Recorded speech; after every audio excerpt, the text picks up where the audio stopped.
Hi there, it's Darlene for the DePauge channel. And guess who I've got with me tonight? Want to find out? There's my service dog. And there's Sheena, all curled up. Oh, now she's getting up.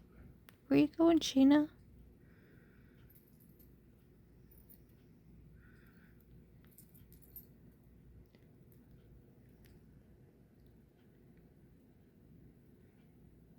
She's gonna get comfy. She's gonna curl up.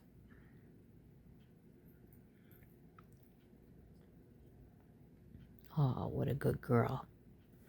There's my good girls. Chilling out together. We're all cuddled up.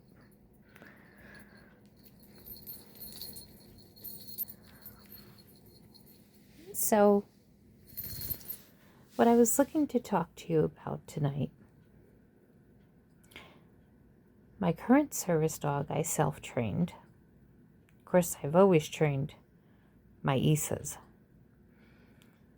But I've also had service dogs that have been professionally trained. And I wondered which you prefer. Dogs that are professionally trained, or ones that you've trained yourself, or both.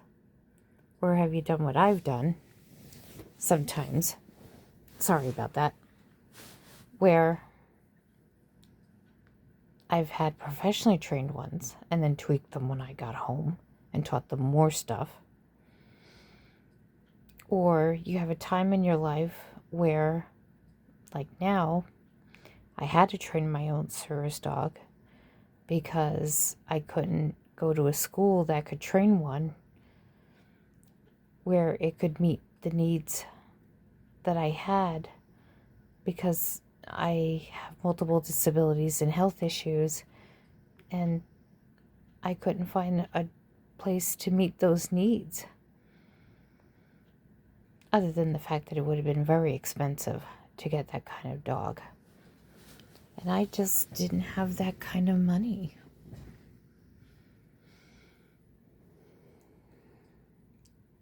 What do you think? Does it matter to you? Some dogs you need professionally trained. Sometimes it's easier, like a guide dog. Maybe even a psychiatric service dog. Sometimes the assistance dogs, it's easier to have them trained.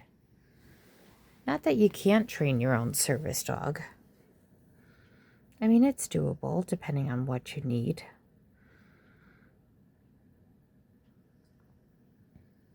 Why not? There's plenty of books out there to teach you how to do it. But it takes a lot of time and effort. There's a lot of pros and cons. But it's definitely a topic we can explore in another video. But a school has its pros and cons too. And that takes a lot of time and effort too. And that's a whole other situation.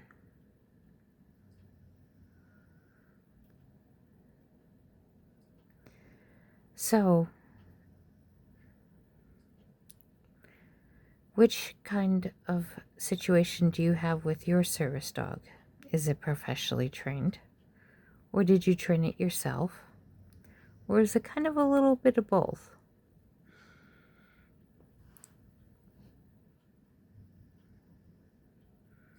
Did you take the time to train your Isa? Are they sociable? Do they have good house manners? Are they good with people? I mean, they are medically necessary, right? They're prescribed by our doctors. So they need to be well behaved in the house space. They have to get along with the other animals in the house space. In this case, my Isa has to get along with my service dog, and my Isa has to get along with my significant other's Isa. So that's quite a trio. But everybody gets along. It's all good. So drop me a line in the comments and tell me, did you train your own?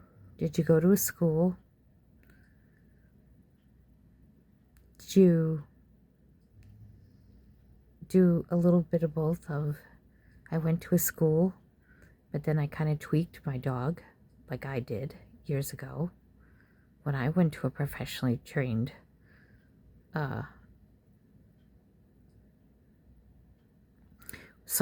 when I went to a school to get a professionally trained service dog for my first dog, which I often recommend people do. Get their first dog is a professionally trained dog. Like I said, especially for certain service dog types. And I always tweaked them when I got them home. I always taught them more stuff. Really customized them to me and my needs. It was all good though. I had some smart dogs. Or do you just stick at the status quo? I'm going to stay with the school taught me. That's okay too. Nothing wrong with that. Maybe the dog that way meets all your needs. Nothing wrong with that either. Or did you train your own and on a constant learning curve? Learning something new all the time. Nothing wrong with that either.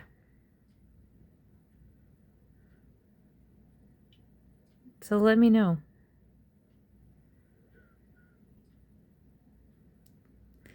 So I'm going to bid you an adieu.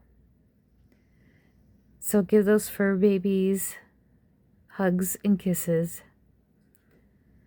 Woof woof, meow meow. Until next time, take care.